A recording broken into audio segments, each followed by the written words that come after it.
আসসালামু আলাইকুম বন্ধুরা, আশা করছি সকলেই নিরাপদে আছো এবং তোমরা নিয়মিতভাবে আমাদের অনলাইনে ক্লাসগুলো করছো এবং তোমরা নিজেকে সেভাবে প্রস্তুতি নিচ্ছ। আজকে আমরা যে বিষয়টা নিয়ে কথা বলবো সেটা হলো ফ্লো চার্ট। আমরা জানি ইংলিশ পেপার 1-এ আমাদের যে স্কিলগুলোকে টেস্ট করা হয় সেটা হলো রিডিং এবং রাইটিং। মূলত রিডিং টেস্টের অংশ হিসেবে আমাদের বেশ কয়েকটা টেক্সট এখানে সেট করা হয় এবং সেই টেক্সটগুলোর আমাদের কম্প্রিহেনশন স্কিলগুলোকে এবং রিডিং স্কিলগুলোকে টেস্ট করানো হয়। আমরা জানি ইংলিশ ফার্স্ট পেপারের প্রশ্ন আইটেম নাম্বার 2, যেখানে একটা প্রশ্ন আমাদের জন্য থাকে সেটা হলো ফ্লো চার্ট। আজকে আমরা জানবো ফ্লো চার্ট কি, সেটাকে আমরা কিভাবে দক্ষতার সঙ্গে করব। প্রথমে আমরা জেনে নিই ফ্লো চার্ট কি। ফ্লো চার্ট হলো ছকের প্রবাহের মাধ্যমে তথ্যের উপস্থাপন।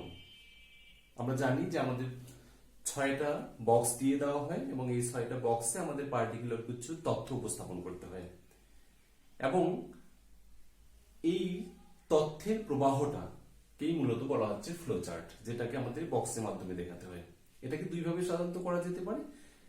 এই বক্সের ফ্লোটা আমরা টপ টু বটম করতে পারি, অর্থাৎ উপর থেকে নিচ থেকে আমাদের ফ্লোটা আসতে পারে, অথবা ফ্রম লেফট টু রাইট আমাদের বাঁ থেকে ডান দিকে ফ্লোটা যেতে পারে।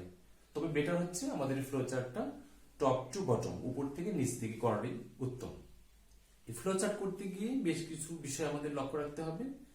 আজকে আমরা জানবো যে কোন বিষয়গুলোর প্রতি আমাদের সুদৃষ্টি দিতে হবে। এই ফ্লো চার্ট যে ছকের প্রবাহের মাধ্যমে যে তথ্যের উপস্থাপন, তাহলে আমরা আসলে সেই বক্সগুলোতে কোন ধরনের তথ্য উপস্থাপন করব এবং সেই তথ্যগুলো উপস্থাপনের স্ট্রাকচারাল ফর্মটা কেমন হবে, যেটাকে আমরা দেখানোর চেষ্টা করেছি এখানে। What to write or present in the boxes and how to write or present the information in the boxes. প্রথমটা হলো এই ফ্লো চার্টে তাহলে আমরা কি তথ্য উপস্থাপন করব। টেক্সট থেকে কি যে কোনো তথ্য উপস্থাপন করলেই হবে?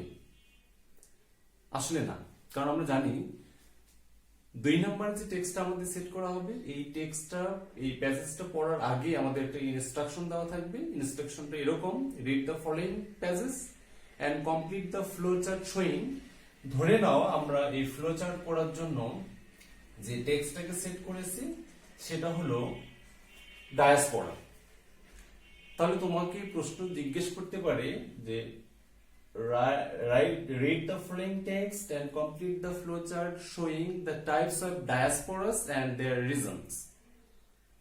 তাহলে আমাদের what to write or present in the boxes, আমাদের বক্সে কি তথ্য উপস্থাপন করতে হবে সেটা নির্ভর করতেছে ইনস্ট্রাকশনের উপর।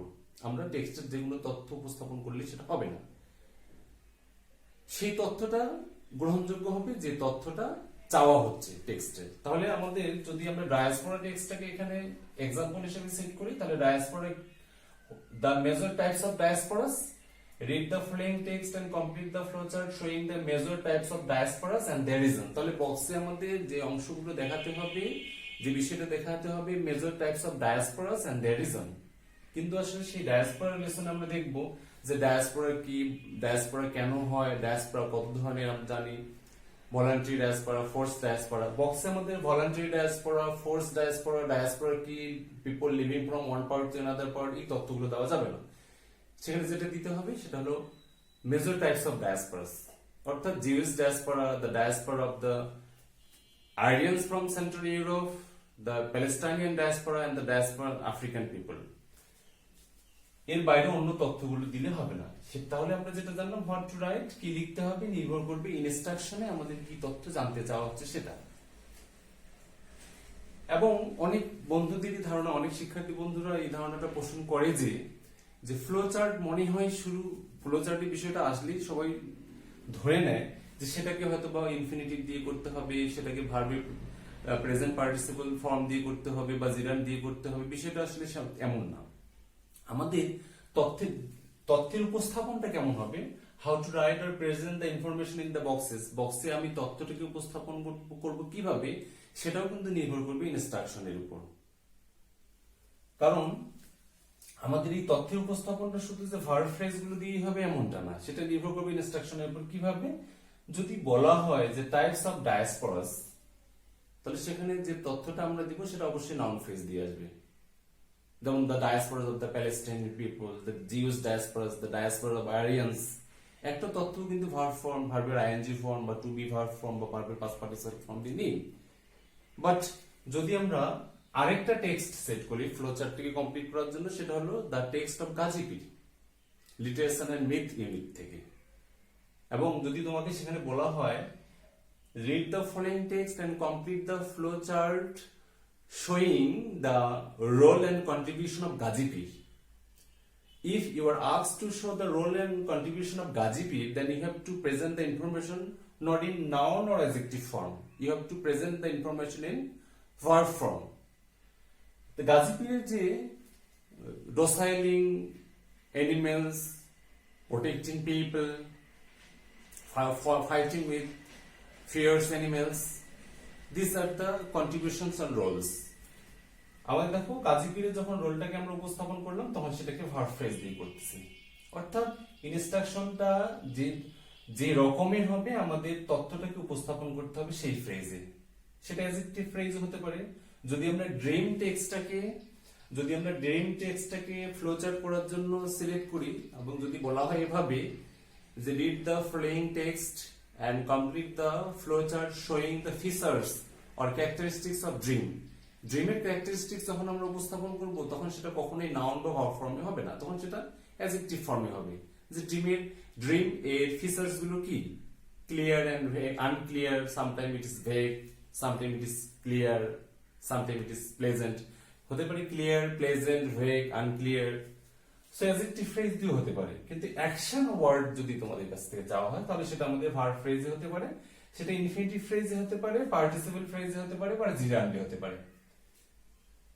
যদি হিউম্যান রিলেশনশিপ ইউনিটের এটিকেট এন্ড ম্যানার লেসনটাকে আমরা ফ্লোচার্ট হিসেবে এখন এইখানে নেই, তাহলে সেখানে যদি বলা হয় যে as a child what you have been taught in your family, you have to complete the flowchart showing what you have been taught in your family.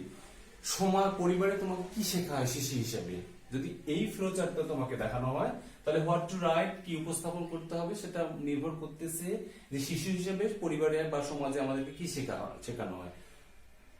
তখন কিন্তু এই তথ্যটার how to write present the information, তথ্যটা কিভাবে উপস্থাপন করব, তখন কিন্তু এই তথ্যটাকে উপস্থাপন করতে হবে আমাদের ইনফিনিটিভ ফ্রেজ দিয়ে। To keep silent while others speaking, to greet our elders, not to speak with food in our mouth, তখন কিন্তু ইনফিনিটিভ ফ্রেজ দিয়ে করতে হচ্ছে। তাহলে আমাদের দুইটা বিষয় খুব জরুরি, একটা হলো what to write or present in the box, flow chart করতে গিয়ে বক্সে আমি যে সেটাই উপস্থাপন করব যেটা আমার কাছ থেকে চাওয়া হবে। দ্বিতীয়টা how to present or information, দ্বিতীয়টা হলো আমি কিভাবে বক্সে তথ্যটা উপস্থাপন করব সেটা নির্ভর করবে আমার কাছ থেকে কিভাবে চাওয়া হচ্ছে। তাছাড়া এখানে হেল্পিং হিসেবে আমাদের বক্সে একটা তথ্য দেওয়াই থাকবে, ঠিক একই অ্যাঙ্গিকে আমাদেরকে তথ্যগুলো উপস্থাপন করতে হবে। অর্থাৎ ফার্স্ট বক্সে যদি ইনফিনিটিভ নাউন ফ্রেজ করে থাকে, অ্যাডজেক্টিভ ফ্রেজ থাকে, ইনফিনিটিভ বা যেই ফ্রেজই থাকবে, পরবর্তীতে আমাদের যে আরো পাঁচটা বক্সে পাঁচটা তথ্য উপস্থাপন করতে হবে সেটা ঠিক একই ফ্রেজে হয় উত্তম। অথবা আরেকটা স্ট্র্যাটেজি আছে, সেটা হলো অমিশন অফ সাবজেক্ট। কিছু কিছু ক্ষেত্রে সাবজেক্টকে অমিট করেও আমরা ফ্লো চার্টের তথ্যগুলো উপস্থাপন করতে পারি। যেমন যদি নেলসন ম্যান্ডেলার টেক্সটটাকে এখানে উপস্থাপন করা এক্সাম্পল হিসাবে, যদি চাওয়া হয় যে what Nelson Mandela did for the emancipation of the blacks, কালোদের মুক্তির জন্য নেলসন ম্যান্ডেলা আসলে কন্ট্রিবিউশনটা কি, তাহলে সেখানে আমাদের অমিশন অফ সাবজেক্ট করে হতে পারে। তাহলে দুইটা বিষয় factor important, what to right এটা নির্ভর আমরা বক্সে কি তথ্য উপস্থাপন করব সেটা ইনস্ট্রাকশন টেক্সটটা পড়ার আগে যে ইনস্ট্রাকশন দেওয়া থাকবে সেটার উপর, হাউ টু রাইট কিভাবে উপস্থাপন করব সেটা নির্ভর করবে প্রথম বক্সে যেভাবে তথ্যটা উপস্থাপন করা থাকবে ঠিক সেভাবে। তবে অবশ্যই আমাদের আরো কিছু বিষয় খেয়াল রাখতে হবে ফ্লো চার্টে ফুল মার্কস পাওয়ার জন্য, সেটা হলো আমাদেরকে আনসারটা করতে হবে অবশ্যই ওয়ার্ড বা ফ্রেজে। অর্থাৎ এখানে আমি দুইটা জিনিস দেখানোর চেষ্টা করেছি, ডুজ এন্ড ডোন্টস। আমাদের what should we do and what we should not. Word বা ফ্রেজে আনসার করতে হবে, সেটা কখনোই ইনফরমেশন গুলো ক্লজে বা সেন্টেন্সে দেওয়া যাবে না। দ্বিতীয়টা হলো to the context, to the point হতে হবে।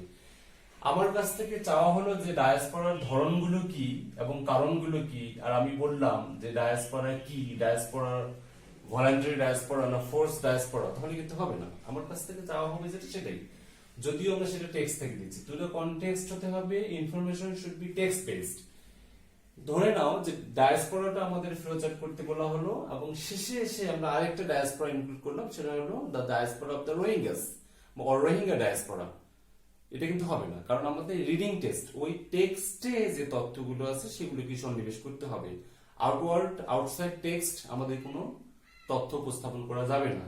সেটা হলো information should be text based. যে বিষয়গুলোকে অ্যাভয়েড করতে হবে ফ্লোচার্ট করতে গিয়ে, সেটা হলো ইনফরমেশন ফ্রম আউটওয়ার্ড সোর্স, সেটা করা যাবে না। ক্লজ বা সেন্টেন্সে, পূর্ণাঙ্গ ক্লজ বা সেন্টেন্সে আনসারটা করা যাবে না, এবং ইররিলেভেন্ট ইনফরমেশন, অপ্রাসঙ্গিক তথ্য করা যাবে না। টেক্সটের যে কোনো অংশ আমি তুলে দিলে সেটা আমাদের ফ্লোচার্টকে অবজার্ভ করবে না। আশা করছি তোমরা বিষয়টা বুঝতে পারছো এবং তোমরা এভাবেই ঠিক ফ্লোচার্টটা করতে পারো। ধন্যবাদ।